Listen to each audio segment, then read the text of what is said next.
Hello and welcome to Complexity Unpacked. Today's episode unpacks some of the challenges police face when dealing with domestic violence calls for service. And I'm joined by retired detective Tracy Marshall. To contextualize our interview today, let me start by saying domestic violence occurs across all social demographics. No matter race, age, income level, education, or your geography, domestic violence can and does happen everywhere. While some victims come forward and report these crimes, or concerned citizens make the call, there are many more instances of domestic violence that go unreported for a whole variety of reasons. The most recent statistics in Canada from police reporting data is from 2019 and shows that although men are also experiencing victimization of domestic violence, women are more commonly victims, and perpetrators are more commonly men. Out of 358,244 victims of police-reported violence in Canada in 2019, 30%, or 107,810, were victims of specifically domestic violence committed by a current or past intimate partner.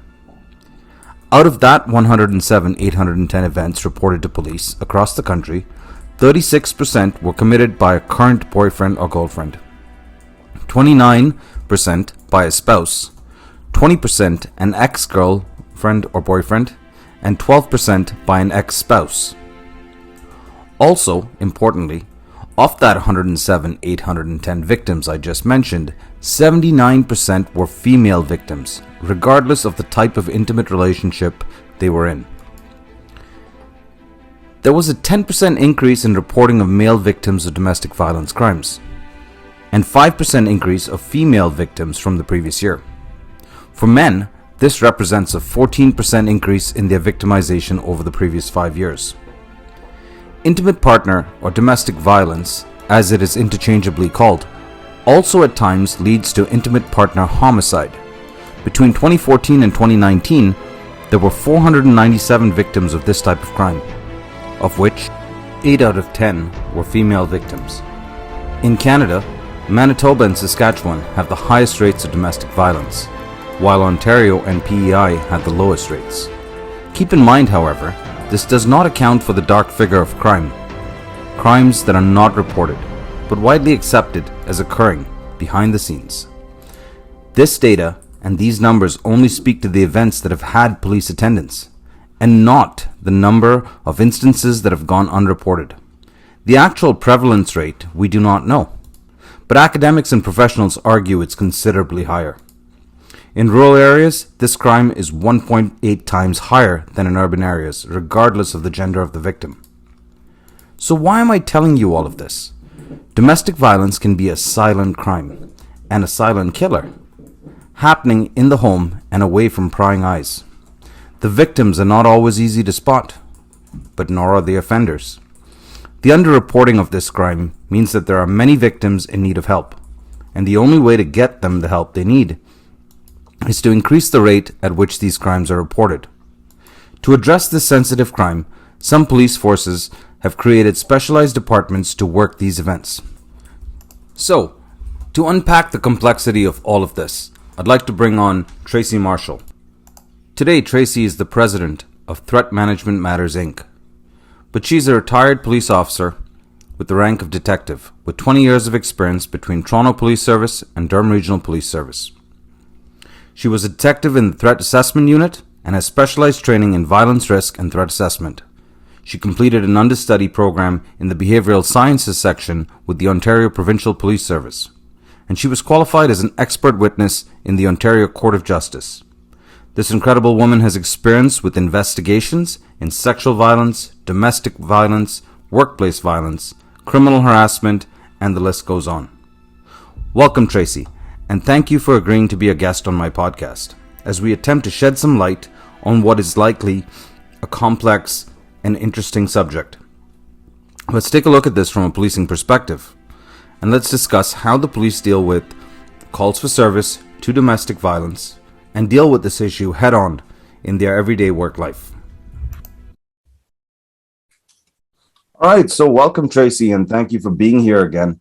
I know you've had a long and extensive career in policing, and I'm hoping that today we can unpack a little bit about the complexities that are involved in domestic violence investigations, the challenges with policing those occurrences, and sort of your learned experience. So, welcome to Complexity Unpacked. And why don't we just start by a quick sort of give us a quick sense of the career you've had and what you're doing now? Wow.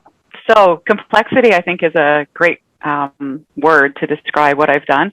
I started off, I'll just give you a little bit of background. Before I became a police officer, I was a customs agent at CBSA at the airport in Toronto. So I started thinking about a law enforcement career. I went to University of Toronto for criminology. I have my BA in criminology, not knowing if I'd be interested in or able to be a police officer. I think I was probably um, nervous and didn't think that I could do it. So we'll maybe talk about that later, as well as this perception of policing and what I thought it was like, and was I going to cut the mustard? Was I going to be able to pass the physical? That was my barrier, not the academic, but the physical part of it. And so in 1987, I joined in the Toronto Police Service as a civilian, which I think might be a great recommendation for any of your students who are interested in, but not quite sure where they want to go. And I was a dispatcher for a year. So I was a 911 call taker. And my first phone call was, my baby's in the bathtub and it's drowning and it's blue.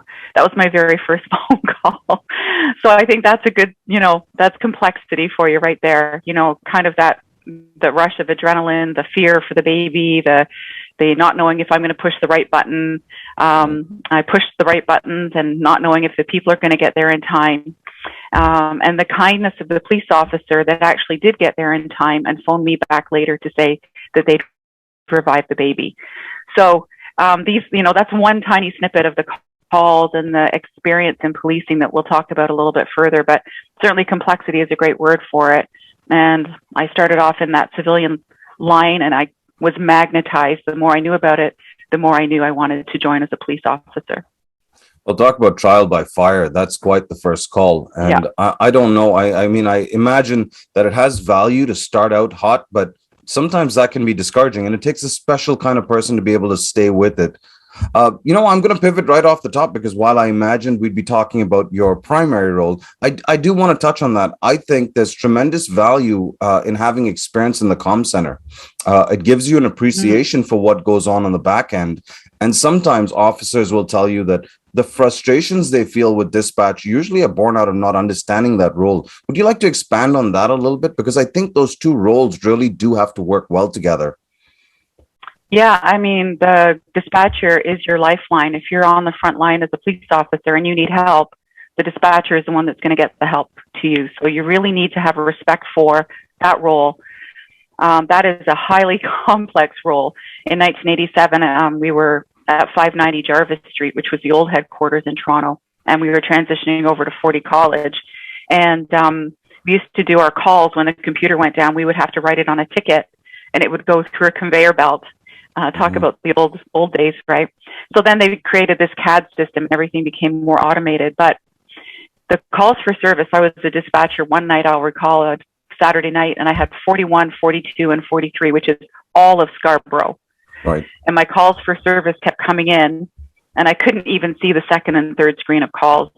So you talk about, overwhelming, and you have your ears on the computer and the regular police radios. But then police officers always have a MITRE, right? Their handheld radio. Right. And if they're out on foot and they're in a foot pursuit or something, they're yelling and running, and you have to be the one to say, did he say, Kingston Road, or what number is he at? Where's he going? What's his direction of travel? And how am I going to get officers there to support the officer that's needing assistance? So it's a very symbiotic relationship that exists between the officers on the front line on the road and the dispatchers that help connect and be the eyes and ears of everything they can and cannot see out there. So, as an aside, when I was in the private sector, I always made our road staff go and spend a couple of shifts in dispatch, just because it gave them a whole new appreciation for the amount of calls they were coordinating and all the back end stuff that allows frontline police officers and security people and law enforcement people in general to do the job they do. So that's a little special shout out to all those dispatchers Yep, that are out there, because I think they absolutely. do a very, very important part. So Absolutely. policing in 87, I know you weren't in a uniform position initially, but I know they only started keeping gender statistics on policing in 86. And at that time, there was only 4%, a 4% representation of women in policing. So can we talk a little bit about that, those early experiences? Because you would have been a part of a Mm-hmm. very small cohort. Mm-hmm. Yeah. My first, let me think. I started in 52 Division, downtown Toronto. And I would say that was fairly well represented by women. And then I went to Scarborough, and I was one of 3 police officers on my platoon. So that would mean there was probably 25 male police officers, and then the 3 of us. And my partner at the time, she and I would get called Shopping Cart 41. That was what that was what they called us. But you know what? It was all in fun. Like we've had a lot of we were hardworking police officers, and that really didn't for me become such a huge issue. If you were a weak police officer, it doesn't matter if you're male or female, how tall, how short. That doesn't matter. What your partners want to see is that you're a willing participant. If something needs to be done, that you're going to jump and do it. You're not going the other way.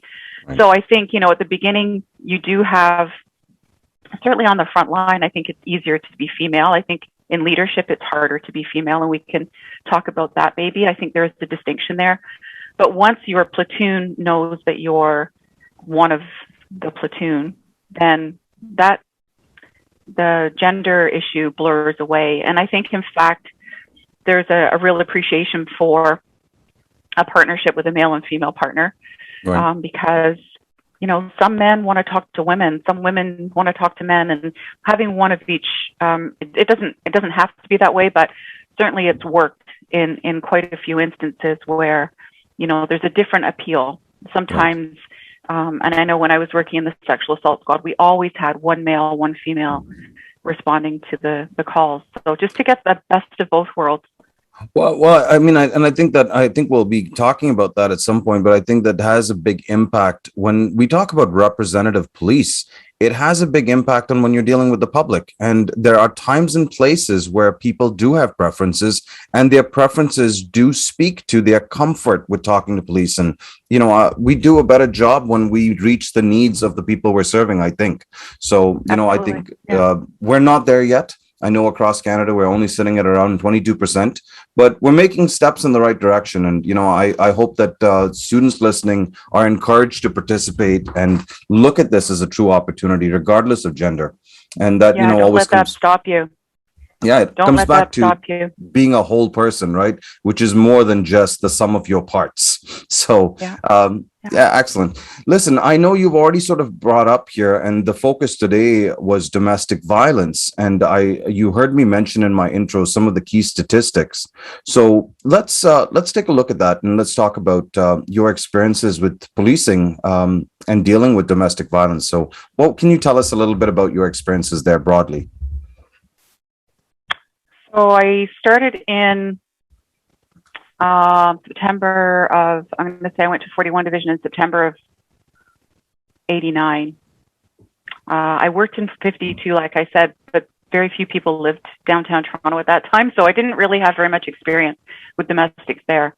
But certainly in 41 Division, large residential communities and lots of apartment buildings, and that became that was 40% of our calls. So a massive amount of calls for service for frontline police officers are intimate partner violence calls, and the related damage to property, criminal harassment, sexual violence calls that seem to, child abuse calls. They're all sort of intermingled in there. You gave statistics from the Domestic Violence Death Review Committee report. So every year in Ontario, we have a huge panel that does a massive report about women, children, and men that have been killed. And we shouldn't have to do that report every year. What we know about domestic violence is enough, I think, that we should be able to reduce it. So when I first started, I really had no idea. I think I was 20, maybe 23 at that time, 20, 23, 25 maybe when I first started. Very little life experience, very little experience dealing with the complex issues of intimate partner violence. And I really had this simplistic mindset that I'll go in, I'll offer a shelter, we'll get the kids toys, and off she goes to shelter, and that's Right. that. She'll leave him, and as we know, it does not happen like that. So I feel like, now this is 30 years on, 32 years on, and I don't know anyone that could call themselves a domestic violence expert, because we are no better now at reducing homicides than we were back then. Really, nothing has changed. There's a great McLean's article that was written about how we've put lots more money to it, but we're not able to do any better at resolving the issues. So investment is two parts, right? I mean, you need the resources from your service and government and so on, but you also need attitudinal adjustments from the people dealing every day with these type of calls. I found it really interesting there. So I think a lot of my students and I don't mean to disparage them, but we get a lot of information from popular media. And so there's this conception that you always have a specialized unit, a special victims unit that's dealing exclusively with these things. But you just mentioned about 40% of the regular calls for service taken by a radio car was a domestic violence occurrence. Yeah. How important is it that all our new students are aspiring to be police officers, the new officers getting on the job, get familiar and get right with the importance of dealing with these type of calls, and how are they different than other calls, perhaps? Oh, it's huge. To go in like I did, I had great coach officers. Obviously, that's key, right? So learn from your coach officers if they are attuned to intimate partner violence, which some are and some aren't. So if you can go in yourself having a better understanding of what it actually is, and how it impacts people, and why these are the cases where police officers get killed, right? So this is a danger issue. This is a safety issue. If you're going to be a police officer, to understand that people are losing everything, or their perception is they might be losing their kids, the person they love, their home, their job, their family recognition. They can be losing everything. And when the police show up, that's where kind of everything is, before police arrival and then after police arrival, because we have a mandatory charge policy. People know that now. And that's sometimes where they will choose to attack the police officer in order to say, well, I'm losing everything anyway. I have nothing else to lose, so I might as well attack you. Right. So, one of the well-known statistics, I shouldn't say that. I make a lot of assumptions sometimes in the questions I ask about knowledge base. So let me try and back up a little bit. There is documentation and research and evidence and police perspectives that have been shared that suggest that domestic violence calls, when you're inside somebody's house, present a great deal of danger to the officers responding. For one, the familiarity of the environment that the people are in.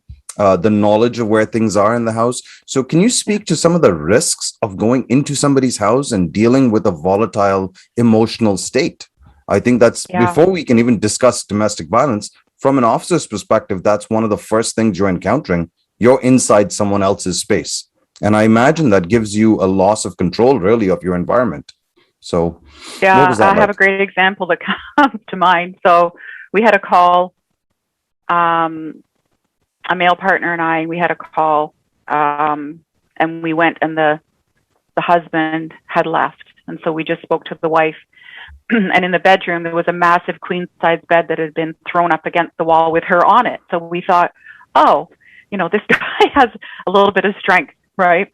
And he's not here, phew.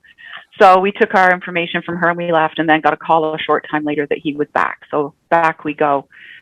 And this is a case where, for me, I think being female was a real strength in this, or having a softer approach, not being female necessarily, but having a different approach, which I think a great police officer, male or female, right, needs to learn that. This strong, overbearing, bullying kind of perception has to go. That's got to go from policing. That's no good. That doesn't help. We can talk about that later too. But this man was about 6'8", And when he stood in front of the refrigerator, you couldn't see the refrigerator. Very small kitchen. He knew where everything was in that house. And my partner and I'm 5'7". My partner was probably 6'2". And this guy could have made us just mincemeat, right? So as we're talking to him, we're clearing the knives that are on the countertop behind us, right? So you're starting to think about, you have to be on your feet and thinking, I'm backed into this tiny kitchen. He's bigger than the doorway. I can't get past him. I can't get through him. I can't get under him or over him. Right. So I'm going to have to talk to him. So I'm thinking, this is bad. So I said, we've come here and we've talked to your girlfriend or wife, and she loves you very much. And she's devastated that this is happening in your relationship. And he puts his head down. And after a while, I just keep talking about how, difficult this is. And he starts to cry. And I said, I'm really sorry, but we have to take you into the station and we're going to have to talk about this. And he says, I understand. And I said, and I hope you understand that everybody that goes into the back of my police car has to have handcuffs on. He says, I understand. And he turned around and I got one handcuff on him and I got one click on the second handcuff. And he just went, and you could feel him he knew then that he was in handcuffs. And he said, if you want me to go in the back of that police car, you're going to have to shoot me. So there's a psychological, use of force instructors will tell you there's a psychological impact that happens when that cuff tightens. And so, that's really what you're speaking to. And that's part of the human condition. One click, because his wrist was, sure, huge. So we got one click on and we took him out to the police car and managed to put his head first on the seat, pull him through and get him in the back.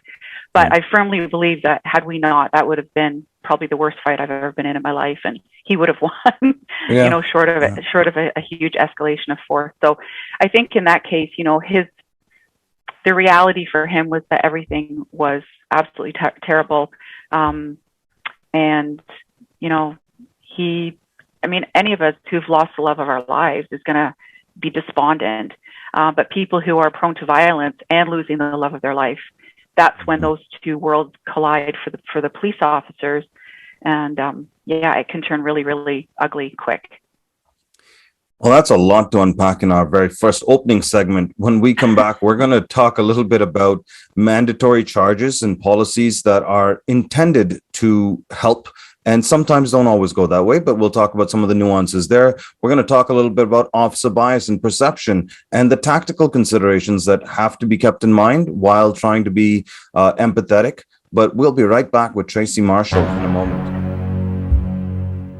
All right, we're back with Tracy Marshall, and we were just talking about some of the challenges that police encounter dealing with investigations or called for services. Actually, we haven't gotten to investigations yet, but we were talking about calls for service, how common they are, and some of the nuances and challenges that come up with it.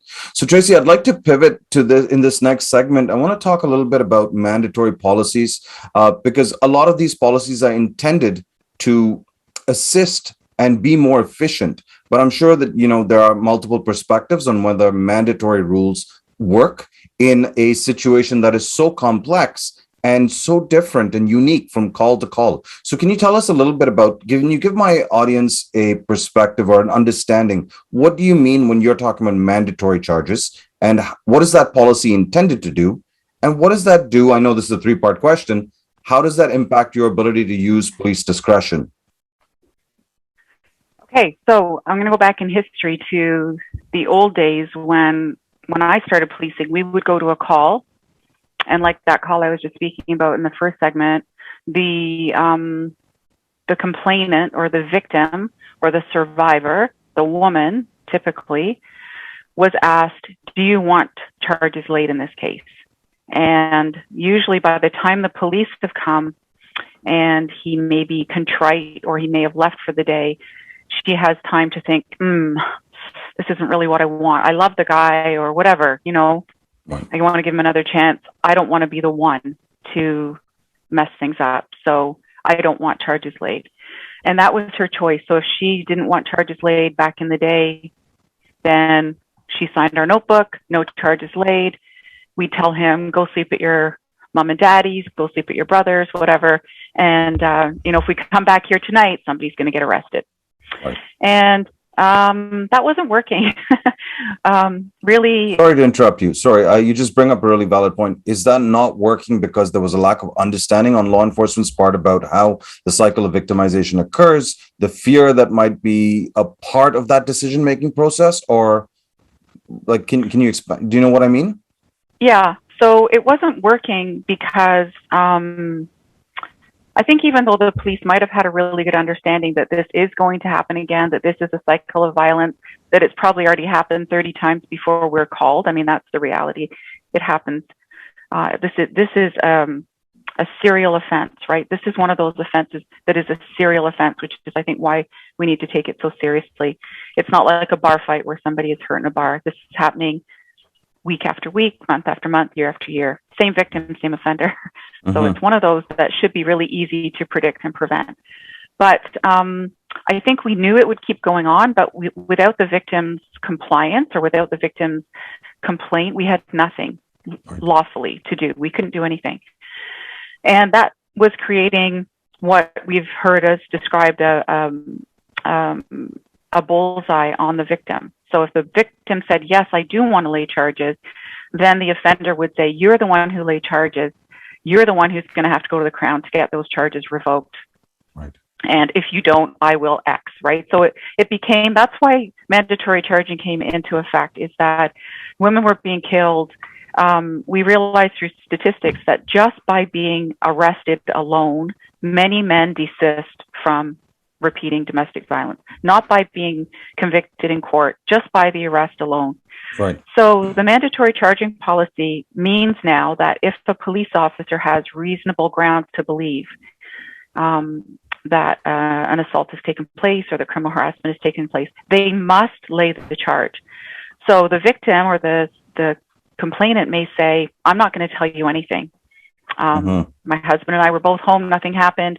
But if you can find a witness, the neighbor, or interview a child, and you have enough grounds to believe that this happened, you must lay a criminal charge. So it doesn't mean that every call for service results in an arrest. It just means we need to do an investigation. And if we have reasonable grounds, we must. So it's not putting the responsibility on the victim. It's putting it on law enforcement to find that evidence. Because that would disproportionately put the onus on the victim to be the primary driver in that previous circumstance. So I think that in many ways, a mandatory charge policy perhaps moves that onus and shifts that, that focal point, if you will, of what the perpetrator is viewing as the person enacting the next step, right? And I think which that has maybe value. maybe that's why they're so angry at the police, but it's better that they're angry at us than at the victim. And, retroactive interviews with victims, they say, well, at the time I didn't want charges laid. I didn't want to call the police. The police came because my neighbor called. But in hindsight, it saved my life. It was the best thing. So we know at the time there might be resistance from the victim's perspective to have charges laid. But if we truly want to save lives, there are those times where we need to charge and we need to proceed despite what the victim thinks is best in the circumstances. And reasonable grounds is not, reasonable suspicion is not actually that simple, right? Because you don't always have physical evidence. I imagine witnesses would be hard to come by. Even if you're hearing it, it doesn't give you enough to know. So that's got to be a complicated one, especially when things are not obvious, right? There's no obvious physical evidence of what has just transpired. I imagine that must be hard. It is. And sometimes you have, unfortunately, people who've been victimized time and again may be prepared to make up a story to hide the fact that they have a broken cheekbone. So we can have very, serious injuries. And then we also have people that are very adept at telling a story that explains that away.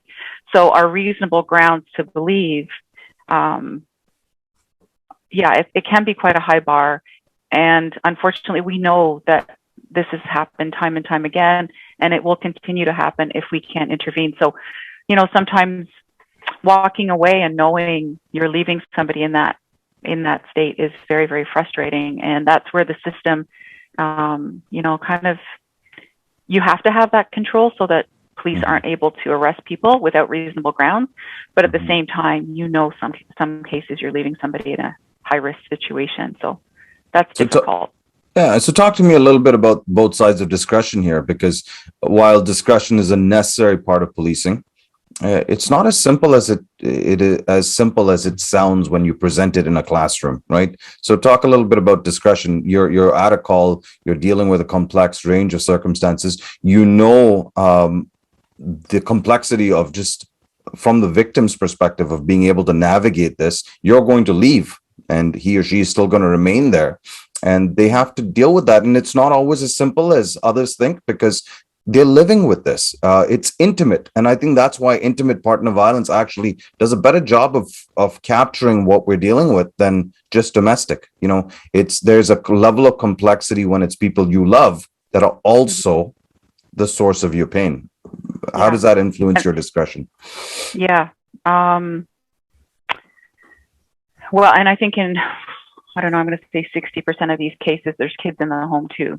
Right. So that's a completely different, and pets, right? I'm an animal lover. And when you see somebody who's, potentially a risk to pets or kids, or their intimate partner who they love, or their intimate partner's new boyfriend, and he may live down the road, and she just put it on Facebook that she's now dating somebody else, right? It's not her fault that she put it on Facebook, but it's given her ex-partner fuel for the fire. So yeah, it's very hard. I mean, when we don't, I think it's been helpful for police to remove that discretionary power as far as domestics go. So if you have what used to be RPG, which is now reasonable grounds, if you have reasonable grounds, you must, so you do. And that relieves some.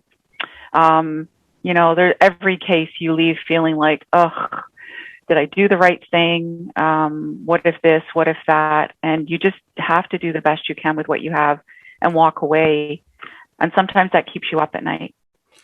So on balance, it sounds like you're saying mandatory charging has tremendous value. Is there a downside? Can you think of a limitation or a con?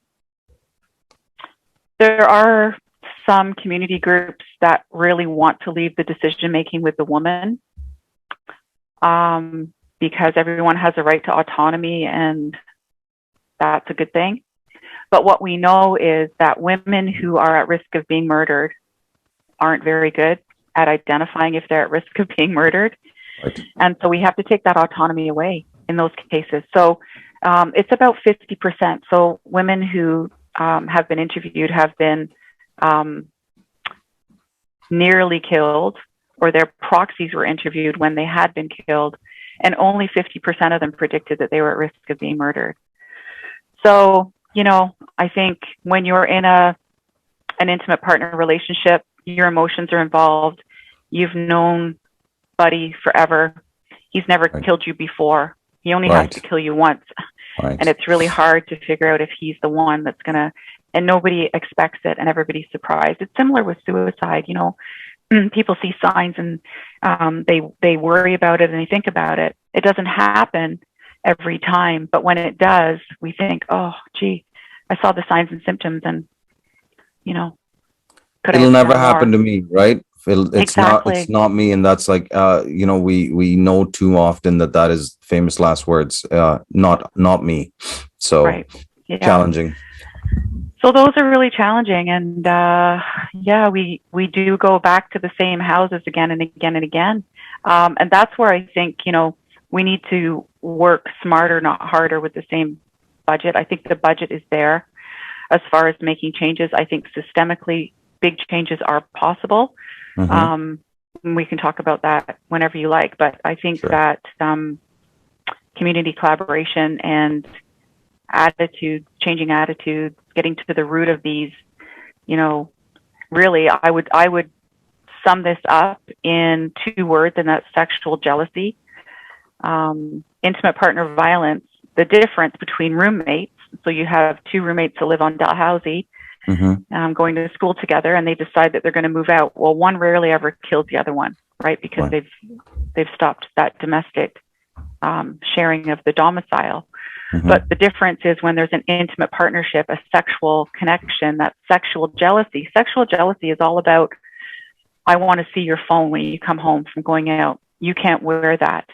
Right. I'm going to pick you up at lunch and drop you back off at lunch. And if you fill in the rest of the sentence says, because I think you're going to go sleep with somebody else, right? That's Yep. sexual jealousy.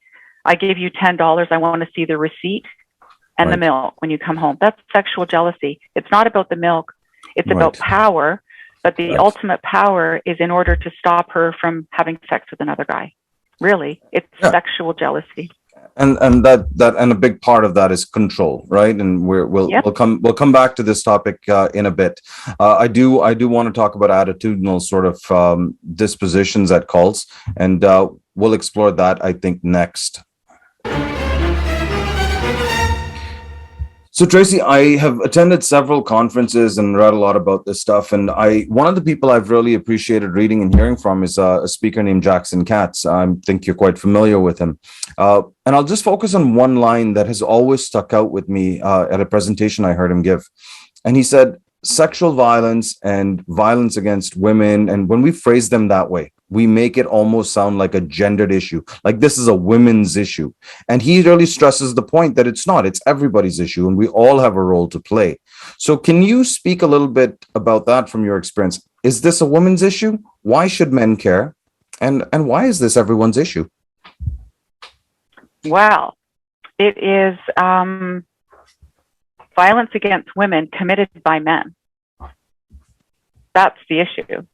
So, you're only getting part of the story when we think about violence against women. It really should be called violence by men. With sexual violence, criminal harassment. I mean, we have female offenders, absolutely. We have same-sex relationships that end in homicide. We have, female-female, male-male, female-male relationships that end in homicide. But predominantly, your statistic earlier, 8 out of 10, when we're talking about actually bodies in the morgue, that doesn't lie, right? That tells the story. So we know that we have male victims, absolutely. And so, and it's all wrong. It's all terrible. But if we're thinking about the kind of the underlying messaging here, why does this keep happening to women? It is gender-based violence, right? It is specifically from men to women. And I think to say violence against women misses the message that it's violence by men. Right. And it's not violence by all men. And that's why I think it's a male issue, because men have moms. Most men have a mom, if not all. If not all, yeah. Men have sisters, men have aunts, men have neighbors, men have women that they love. And so when, I think it's almost like, for me to meet a female police officer that is not a very good female police officer, I get offended, because I want female police officers to be seen in the good light. And I want men to hold other men accountable when their behavior is so terrible. And it's a very small proportion of men, but they create such devastation in our community, repeat and repeat and repeat devastation in our community. So, what has happened? What has made that seem like that's a good idea for these particular men? And how can the rest of our society, men and women, say this is not acceptable? But I know when I do trainings, when I do any kind of sort of advocacy, it's a female audience. That audience of caregivers for victims of violence are predominantly, I'd say 95, 96% women. I can't remember if you were... Sorry, I was just saying, I can't remember if you and I were at that conference together, but I do remember sitting at that conference looking around saying, where are the men?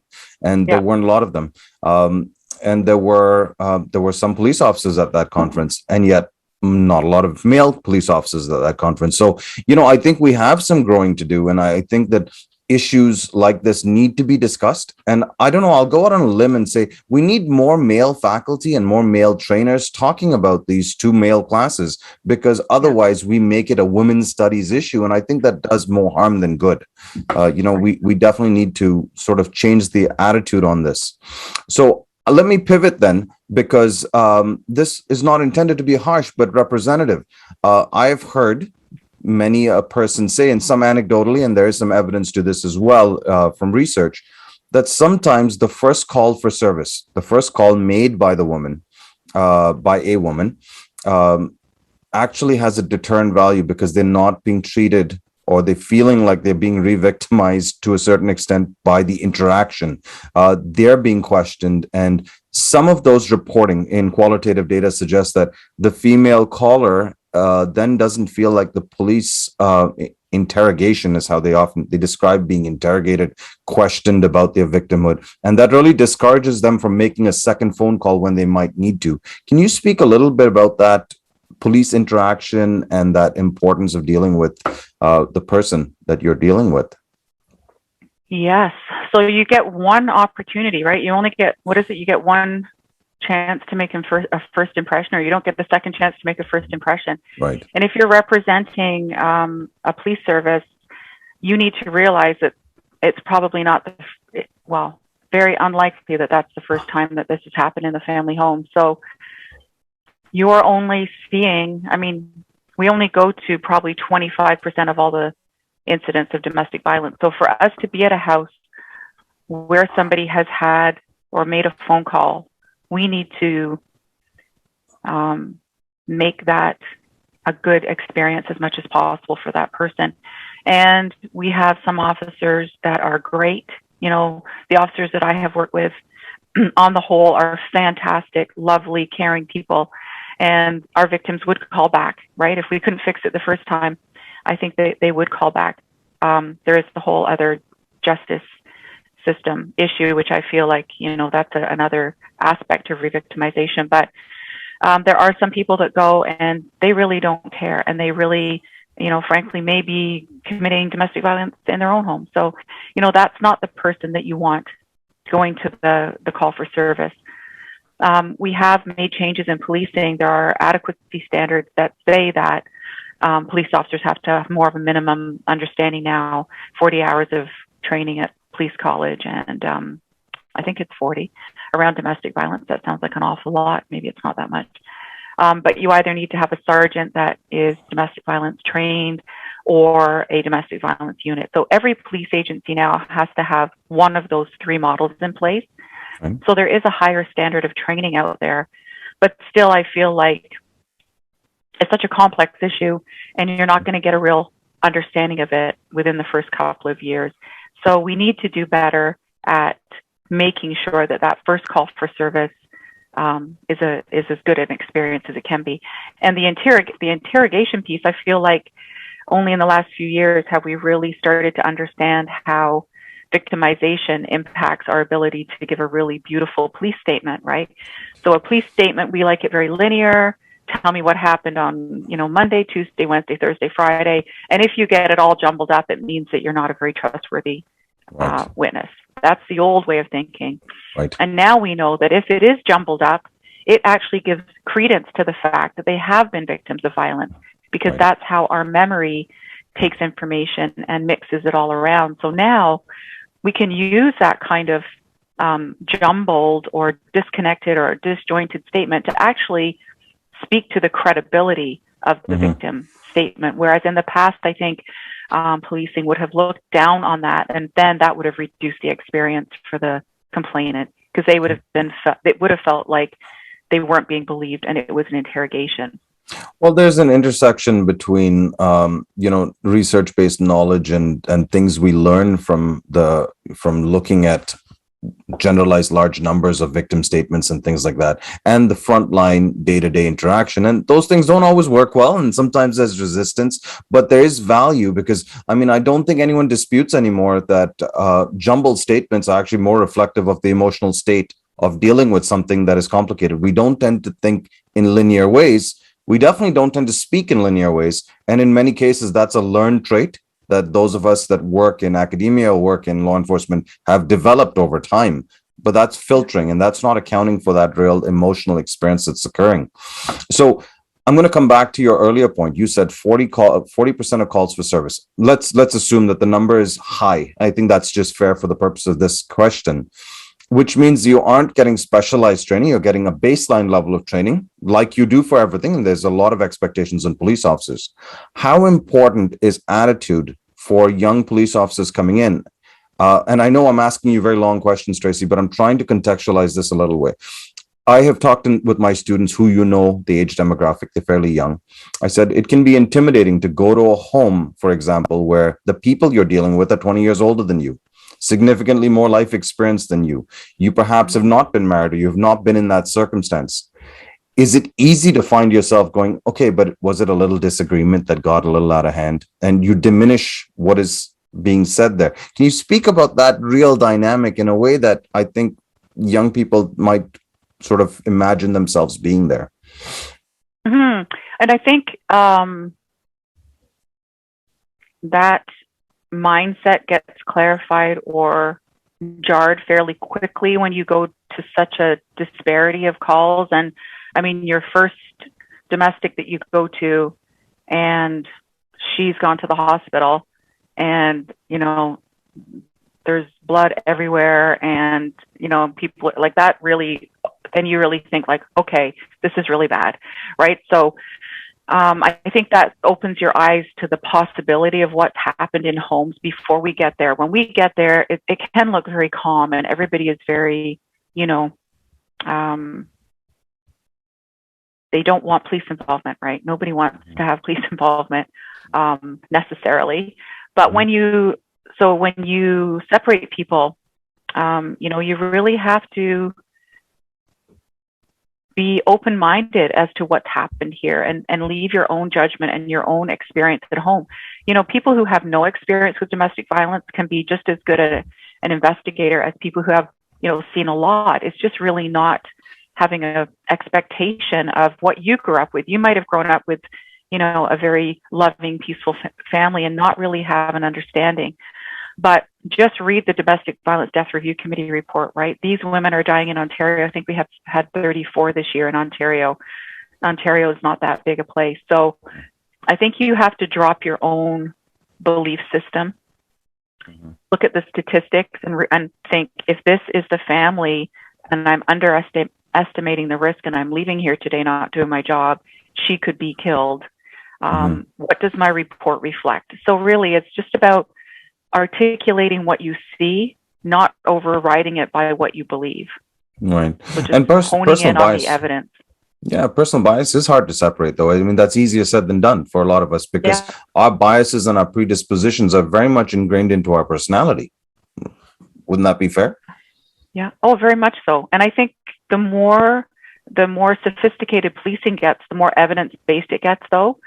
So you need to anchor your opinion based on evidence more and more and more. And you need to think about, what if this went to inquest? What if this call goes, and really, and this has happened, a partner of mine, 10 years after he went to a domestic, his notes got seized because that woman had been killed 10 years later. So on inquest, everything is under scrutiny. Whatever call she may have made 5 or 6 calls over the 10 years previously, and every officer leading up to her homicide will be put on the stand. So I think you really need to think about every call you go to: sexual assault, workplace violence, car accident, right? What happens if a higher body is going to read my report? Will it show that I've been respectful? Right. Forget the body cameras. Right. I mean, that's another layer. But I mean, separate and apart from body cameras, what about me? What about my integrity, right? Am I going to go home at the end of the day knowing that I cared for that child that was in the corner? Did I go out of my way to show kindness to that child? Did I do a really great, thorough report? Did I do a real great, thorough investigation? Right. Whether or not I am particularly sympathetic to that topic, whatever the topic is, sure, I think we just need to really be, the utmost professional. And if that is not who you are, then go find another career. We're looking for professionals. So let's clarify, let's sort of clear up another misconception I hear a lot. And domestic violence and intimate partner violence occurs in all parts of society, at all income levels, at all income demographics. There are statistics that suggest that higher prevalence rates in some places than others, but generally, on balance, this does not exempt anybody. So can you speak to some of that misconception that this is a bad neighborhood problem, or, and how that fuels the way you respond to it when you're going to a fancy neighborhood where you're not expecting it because you've got some predetermined disposition about where this occurs. Can you speak to that? Mm-hmm. So the chief of police of Belleville had her arm broken by her husband. So that should upset any pre-existing notions, right? She had her, and she obviously, so I guess in that demographic, so you have a woman who understands the law. Mm-hmm. She understands self-defense. She has a gun. She has a nightstick. She has pepper spray. She has handcuffs.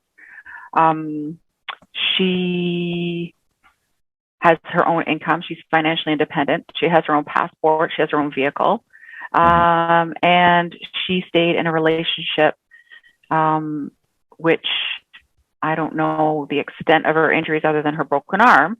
But what is it, right? If it's so easy to pick up and leave, what is it about that type of relationship that she was in that kind of harm's way, having all of those assets? Whereas, you have someone who's living in a low income situation. They don't have the access to resources. They don't have their passport. Maybe they don't have freedom of their day to go access services. They might have 3 kids. They don't have knowledge of the criminal justice system. They don't have self-defense training. They don't have any weapons. So, I mean, if this woman was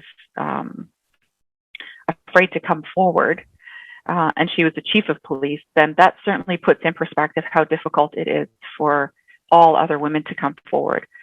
I was at a lecture once and I thought it was really interesting. It was a woman in the United States. She was the city police and her husband, she was a city police officer and her husband was a traffic officer. And he had been abusive during the relationship. And when she was pregnant, he abused her and she lost a child. So we know that pregnancy is a risk factor for intimate partner violence and homicide. So she filed for divorce and she said, I know the day that he got the divorce papers because he kicked in my front door. She was dressed to go to work. And we know in the United States, you have a gun on your hip and you may have a throwaway piece on your ankle. So she was all dressed in her uniform, ready to go to work. Her husband kicked in the front door. And she had a telephone, which we used to have those old telephones, remember, Neil, that were attached to the wall.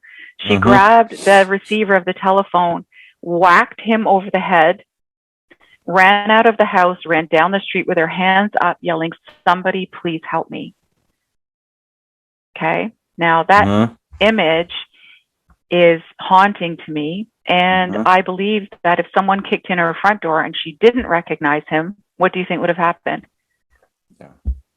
She would have shot him and killed him dead. So I feel like when our hearts are involved, it's easy to judge people and say, so I'm kind of steering off here, but I'll get back to where I was. Yes, it happens across all demographics. It absolutely does. And do we get more calls for service in a housing unit because people hear through the walls? Right. And we get less calls for service in, the bridle path where houses are miles away from each other. So, is it a matter of reporting or occurrence? We're not sure. Right. But when you think about the dynamics and how it's really the power. So this woman, although she had a gun on her hip and she would have shot a stranger, her power perception was much lower than his, and she deferred to him and didn't use her power for whatever reason. And I feel like living in an abusive situation over years, you have to stifle your own self-protective. It gets dulled, right? Your own self-protective instincts are dulled in order that you can stay living in that home. Right. Yeah. So, that influences, that influences the way you perceive things and the way you see things. And unfortunately, that can also slow your reaction time, because I think to a certain extent, you don't want to believe that this will happen, or the it will never happen again line. You want to believe it more than you intellectually believe it sometimes. And, I'm not an expert on this, but I'm sure you've encountered that a fair bit, where the best intention gets prioritized a little higher than the pattern of behavior, right? Yeah.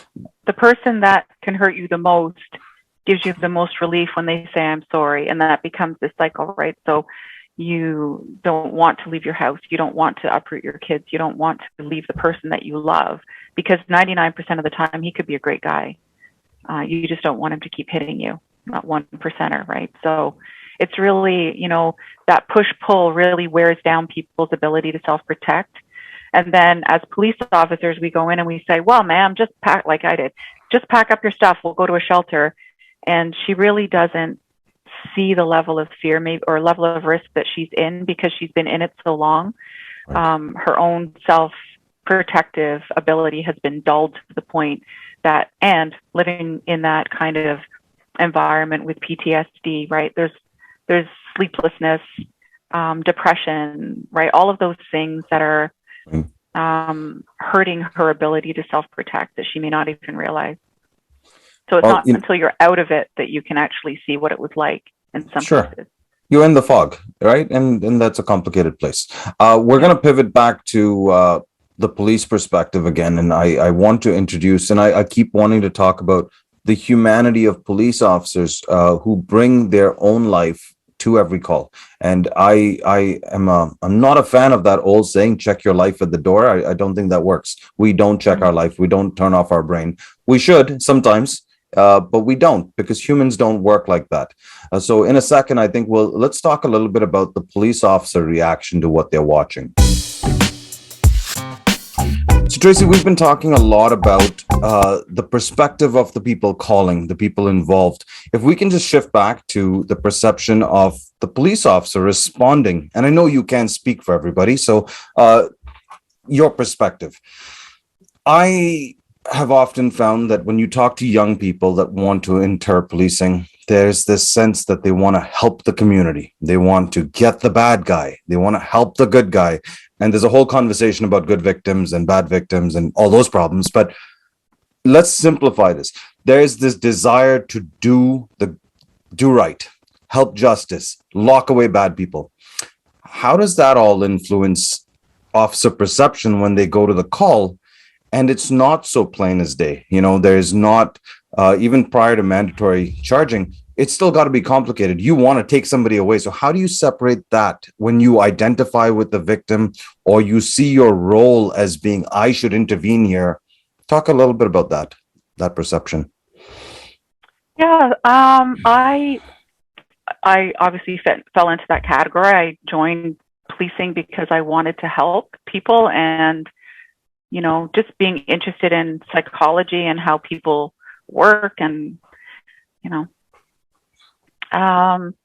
and many, many, many times I have been able to speak to a victim. Doesn't matter what kind of occurrence. The victim is thrilled with the level of service that they've received. I've had the pleasure of going and arresting someone who's committed that criminal offense, taking them before the courts and getting them convicted. And so that's like the perfect outcome. Sure. I've also been, called to, for example, serious sexual assaults where there is no mandatory charge policy and the victim has no confidence in the criminal justice system, and tried to talk to the victim into, giving a statement, and they won't. And so you go from that to thinking somebody just got away with a very, very serious offense. I have a victim who is devastated by what happened, but isn't in a place to take the services that are available. And so, it's two ends of the spectrum, and then that can happen on the same day. Right. So I think in policing, and I was describing this to someone the other day, that we don't experience things that non-police officers deal with, but we compress it. We might compress 10 years of experiences into 1 week, right? So car fatality, sudden death, fraud, break and enter, robbery, child abuse, right. Whatever. Found property, returning found property people. Like we do a lot of things that really aren't criminally related as well. So, right.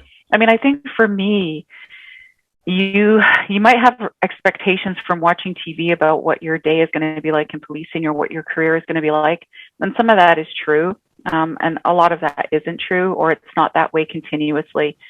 I think you have to temper your expectations, do Mm. great work where you can, and take Right. a lot of pleasure and a lot of satisfaction from being able to turn somebody's shittiest day into a day that they say, you know what, that was a terrible day, but somebody took the time to sit with me and went the extra mile and drove me home, and Right. whatever you can do. So I feel like it's really about, you have to be reasonable in your expectations, and changing the world one family or one person at a time is still changing the world.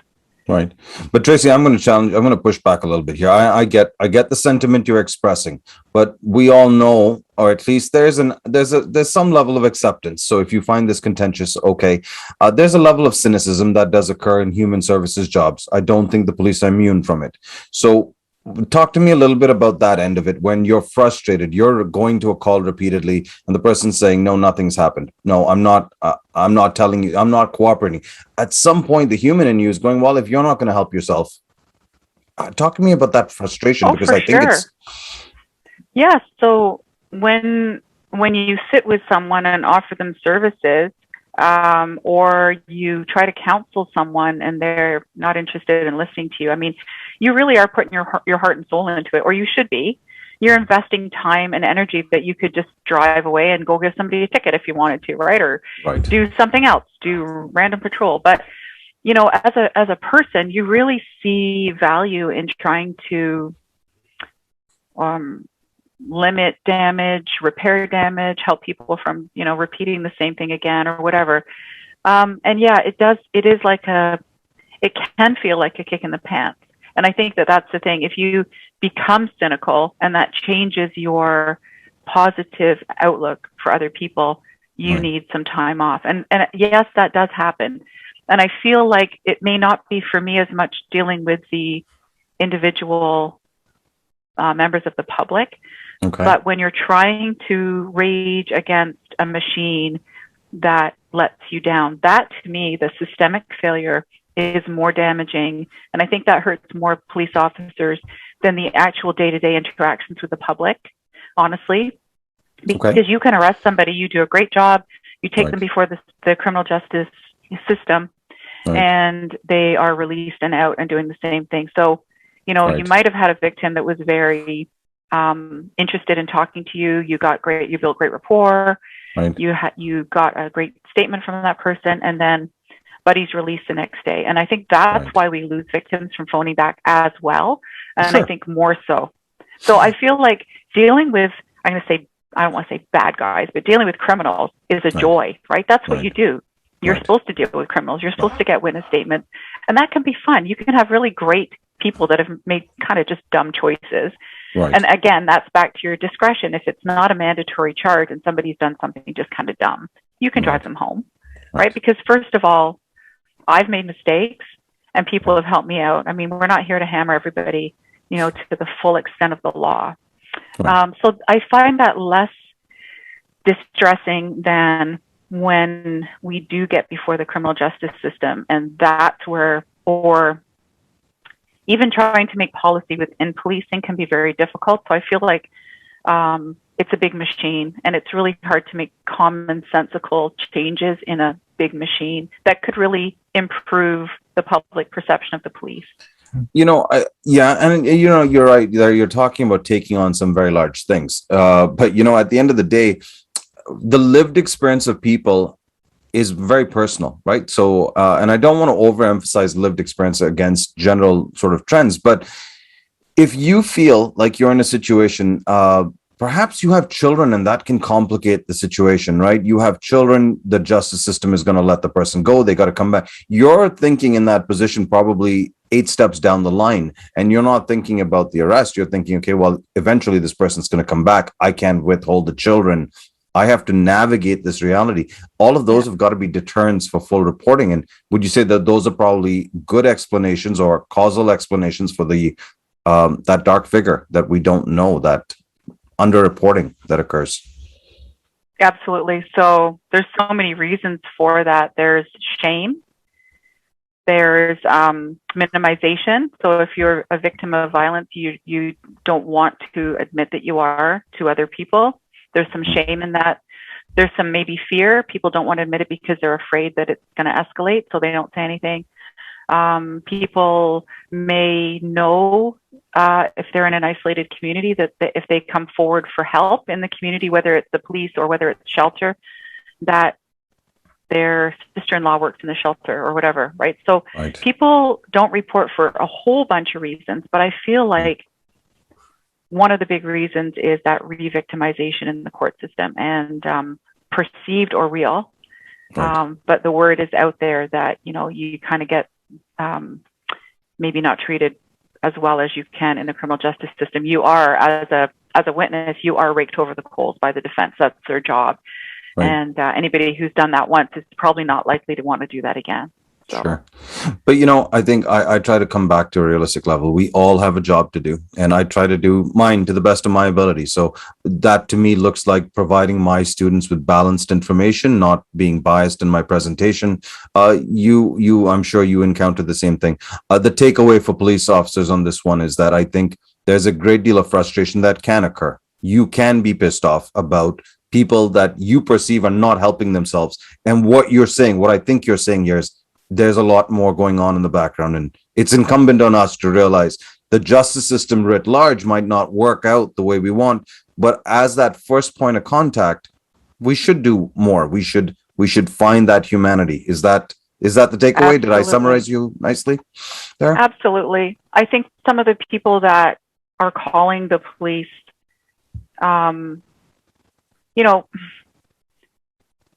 people just want to be listened to and respected. And it doesn't matter if you're a victim or an offender. I really feel like there's a lot of value to just being, in policing, you're at the front and you're the forefront of a lot of weird calls, right? You see people in all different circumstances by accident or by their own doing. And, I think you just have to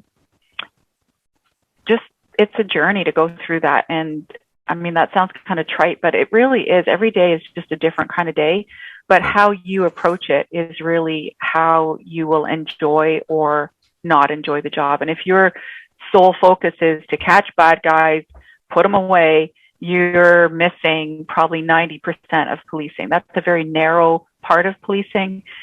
So I think if in policing, you're going into it thinking that you're going to be going to calls, arresting people, taking them to jail, that's only a very small part of the job. That's about, I'm going to say 10% of the job.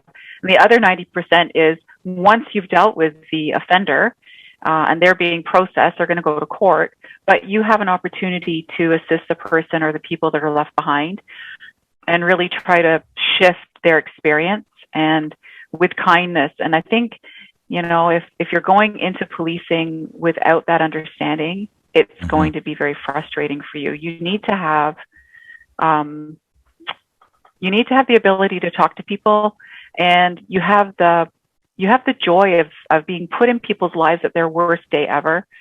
So if you see that as an opportunity, you can really turn people's lives around, even in a very small way, just by being kind and responsive. And because of our positional power in policing, we have positional power, which is given to us by the job, but we also can network as a result of that, right? We're able to get things done and help people get where they need to go. So I think we can use our powers for good or evil. And I think people who think that they're going to put a uniform on and be powerful, that's not the power we're looking for, right? That is the antithesis of power. That's positional power when you're wielding your badge to get somebody to do something, as opposed to using your badge to provide service to people that need it. And sometimes that service is arresting them. Yep. But not always. And when you have a position of power in society, unfortunately or fortunately, whichever way that works, I think it's no different than authority anywhere. If you're doing your job well, if you're parenting well, if you're policing well, no one's going to be happy with you all of the time. And that can't be the expectation. But I think equally, we can't expect police officers to enter this field thinking they're going to solve it. This isn't, we're not going to solve, we're not going to get rid of crime. You try and stay the course and remain, prevent apathy and cynicism from taking over. But I think that leads really well, because when we come back, I want to talk a little bit about the impact that actually has on police officers. Not just the impact, but also maybe some of the dark things that occur. And I know we talked about this previously, but let's explore the impact on policing officers, right? Okay. So, Tracy, we've been talking a lot about the way people experience the challenges with the justice system, the heavy obligation on police officers to act in an ethical way and make sound decisions and remain optimistic and not let sort of cynicism and apathy take over. But policing can take a personal toll. And I think there's plenty of statistics that show first responders are not always the best at seeking help when they need it. So we know that they disproportionately are impacted by PTSD, by mental health episodes and illness. There are high rates of substance abuse. We know that the suicidal rate, the rates of suicide is high. These are concerning for people entering this field. So can we talk about what else is impacted? Because I know that we have domestic violence occurrences inside of police families. You alluded to one earlier. So can we talk a little bit about power and control, or what attitudinal dispositions make us at high risk? Or put officers at high risk? Yeah. So, I mean, every individual is going to be different, but statistically, we do know that, and I think about this a lot, what is it that is the stressful piece about policing, or what is it that causes, I don't know, the divorce rate now, it's maybe 90% now. It's very, very high. What is it about the debrief that involves alcohol, and what is it about the very dark humor, which I think is one of those ways to attempt to reduce stress. When I started, we had just had an employee assistance program put in place, and it was just considered a joke. People were like, "You don't call them because it's not going to be confidential," and so the ability to talk to somebody about mental health problems, that wasn't even a thing. In fact, it was deemed, a risk to talk to somebody about it. They'll take your gun away, you'll lose your job, all that kind of stuff.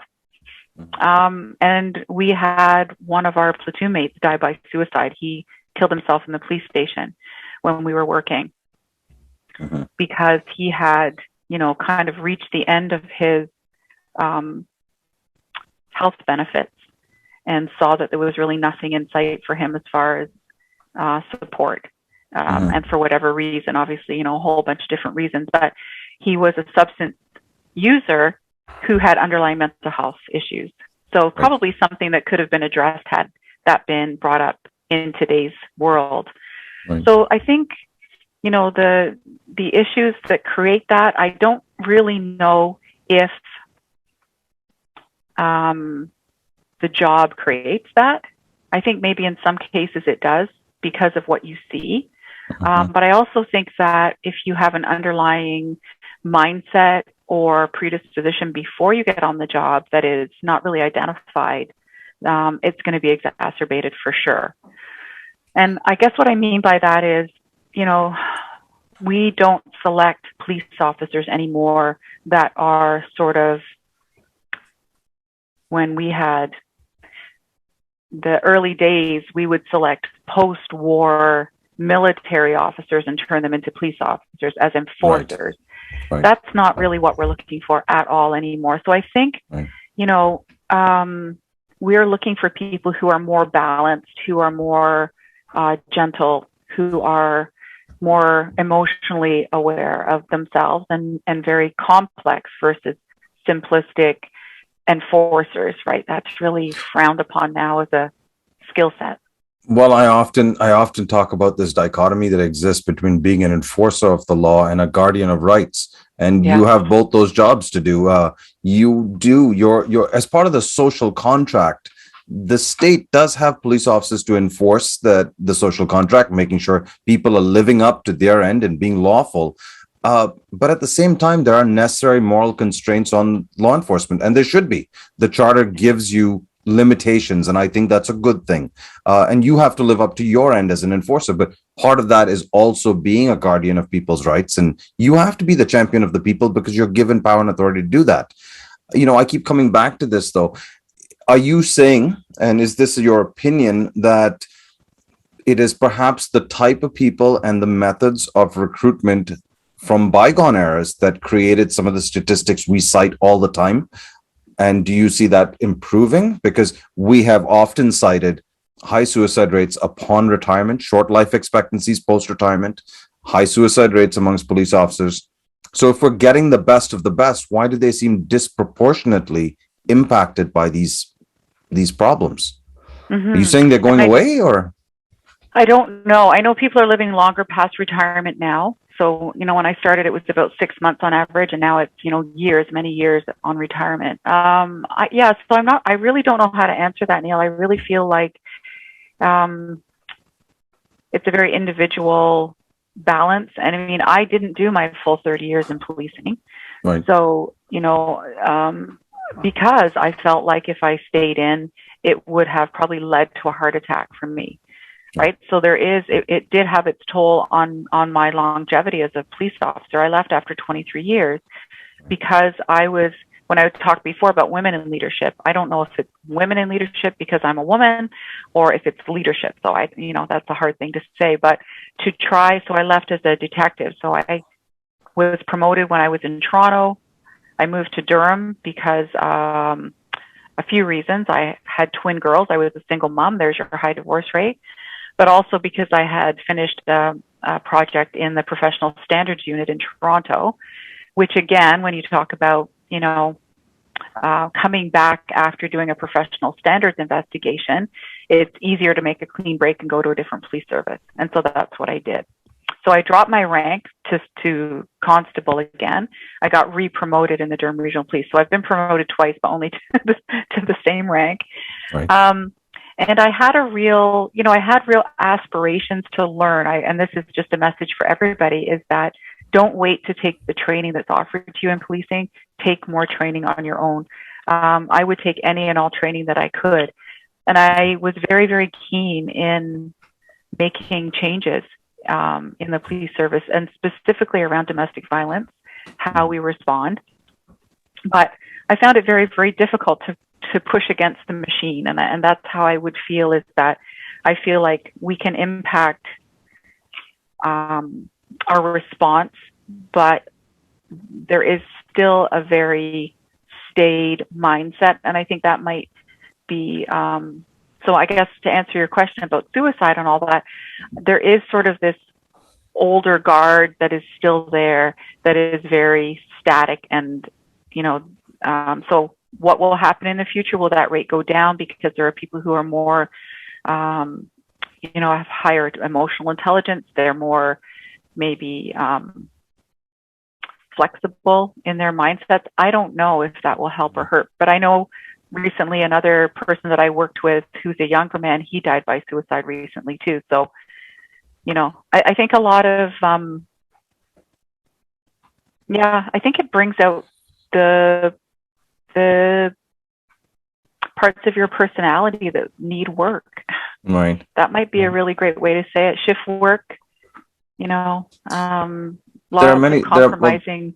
Many disruptions to what one might perceive as a normal life, right? It impacts your family, it impacts your routines, it impacts your sleep. None of those things are easy. I'd like to believe that the future is more optimistic, and usually in life we have moved. The trajectory of life tends to move in a better direction as we get more informed. I do know that the level of education, generally speaking, is increasing. And not to make that the only causal factor, but you can go right back to Kohlberg's moral development. And he said one of the most predictable measures of people's moral development was level of education. So, perhaps knowledge and things like this help. It changes the mindset of what you ought to be. So it's a tough one. And I wasn't trying to peg you to an answer, because who has a crystal ball, right? Yeah, I don't know. I just know that everybody deals with it differently. I think societally there is more talk around mental health and substance use issues. So, but I still know that policing is a very tight-knit community. It's a community where you see and hear things that other people don't. And so you have your own still very close-knit, tight family where you keep things in. And that's kind of that moral code that can lead to, negative outcomes if it's not addressed. So balance. We leave this at Balance. balance is probably one of those keys, right? If you can get balance, then yeah, you're doing well.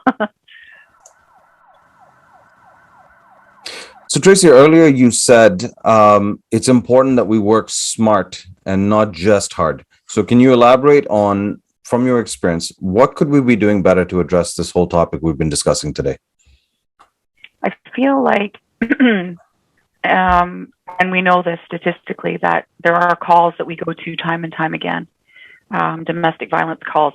And we know that these are serial offenders, right? So typically in society, we would be alarmed if there was a serial sexual offender out there, or, a string of robberies with the same suspects. We would be like, we've got to get that person. But I don't feel like we're that alarmed when it's a domestic violence call. We call it, I think the inference is that it happens once, or the anger isn't there, that we're ignoring the fact that it's happening time and time and time and time again. We have the same offender, the same victim, and the victim over time is more and more at risk of being more and more injured or killed. One point I will throw in here is the risk of manual strangulation, and how I didn't realize in my career how important it was to look for that. And that's also a risk for harm to police officers. So they found there's a correlation between men who kill police officers and men who have strangled their intimate partners. And by that, I mean either restricting the blood or the blood or oxygen to the brain. And that takes a very little bit of pressure. So it can be just a firm handshake. And as soon as that pressure is applied, the brain is dying. And so it's really a homicide in progress until the person takes their hand off. So the brain cells never grow back.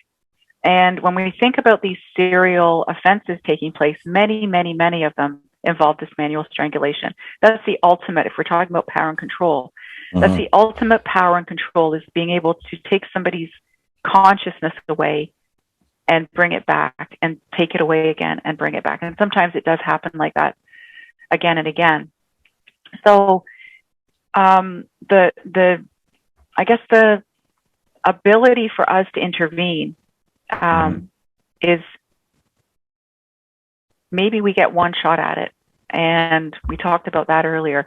But that one shot, coming just from a policing perspective, isn't shifting away from that person returning to that relationship for whatever reason, whether it's a failure in the criminal justice system, whether it's whatever. But in my work, I've done a lot of kind of research and training on a family justice center model, which is a one-stop model incorporating all of our community services together. And I just really want to, encourage anyone who's thinking of getting into policing to really realize that the way forward is not in isolation as a police service. So we are a community service agency, and we know statistically that homicide risk to women drops dramatically when we have a one-stop shop location. There's a model called the San Diego Family Justice Center model, and that's being implemented. We have, I believe, one in Montreal and one in the west coast of Canada now. And that model has been proven statistically to reduce risk dramatically for homicide. So I feel like, we have been doing the same thing again and again and again, expecting different results. We go to the call. We know that risk to police officers goes up every time we go to the call. These are happening in the home. We're not aware of each and every time it happens, but we know that it's repetitive. We have inquests. We have the Randy Isles, Arlene May inquest. We have the Ralph and Gillian Hadley inquest. These are all Ontario cases.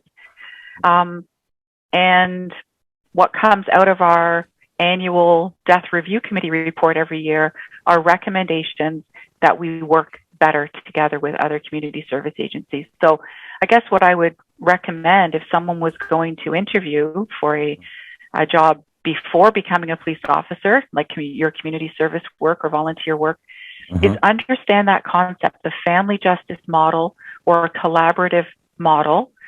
Look at the recommendations made in the Death Review Committee report, which is available every year, and speak to the power of working together with community service agencies to improve the support around victims of violence, but also support around the men who are serial offenders. And historically, I think we used to try to lock them up, and we know that doesn't work. They don't get held in jail at all. Sure. So when they come out of the criminal justice system, they may be more at a loss, right? They've lost maybe their connections to friends, community, employment, home, children. And so by building a circle of support around the male offenders, and this is where men can help, right? By building that support around them, we can actually show them where their risk lies and help them to reduce their risk of reoffending to this victim and then to any potential future victims. So rather than keep going on that hamster wheel, go to the call, go to the call, go to the call, let's put better supports around our victim so that she doesn't feel alone with her children, and put better supports around our offender so he doesn't feel alone, and do it right the first time. And I feel like that is a systemic approach that is going to result in better outcomes for our society. A balanced approach that considers all parts. I almost find that we keep coming back to that same word. So, I really appreciate your time. I know that earlier in the segment, and I didn't come to it because this was more interesting, we talked about the toll this takes on police officers. And really, I think the takeaway there is there's a need for balance. You had mentioned that, and I think that sometimes there's transferable knowledge. You talked about this need to have community touch points and connections. I think that's also important for officers right through their career to find balance, find means to stay connected, to have a full life, not just a police life. Understand that they're going into a difficult and demanding job, but they're still people, and there's still people out there they should continue to connect with. And we'll keep using that same word again, maintain balance in their everyday sort of perspective. Is that absolutely fair? If you need to identify yourself as a member of the community who does this, not a police officer who is a member of the community, and you need to keep your friends from college, you need to keep your friends in your neighborhood, you need to spend time outside of police work, you need to take painting classes, you need to take whatever, things that interest you, because historically our members would die within 6 months of retirement because that was their identity. They identified only as police officers. So you need to really keep that balance and keep your relationships going too. You need to remain engaged in the world, not just looking at it through a police lens. Right. Tracy, thank you so much for your time. This was not easy topic areas to discuss. They're not easy topic areas to listen to. So, but I think it's a valuable part of the conversation. I think it is an essential part of policing, and it is unavoidable as much as we'd like to get rid of it. I appreciate your time so much. I hope you'll come back sometime and talk to me about other things. But in the meanwhile, I'm going to give you the last word. Do you have any quick messages for my students? Any advice you'd like to share with them before I let you go today? I would just say, if you are interested in becoming a police officer, go for it. It is a fantastic career. If you are drawn to people, if you are drawn to making change in the community for the right reasons, this is the career for you. There are so many facets in policing. If you are interested in a certain area and you change your mind, you can just, change a area of interest within the same employer. So I feel like there's so much good that you can do, and don't let anybody tell you, oh, you're not tall enough. Oh, they're only hiring male whites. They're looking for this or they're looking for that. Just put your application in. My best advice, if you are proceeding with your application, look at the pillars. So look at the areas that your particular police service identifies as, integrity, problem solving, all of those skill sets, and start to develop stories from your own life experience that can show that you have those skills. I think that's really a long venture, and if you start it the week before your interview, you won't have those good examples. So that's just a practical tip. Look at what your police service is asking for, and then start to have real life examples about how you meet that adequacy standard. Tracy, thank you so much for being with us. It has been fun. We'll talk again soon. Thank you very much, Neil.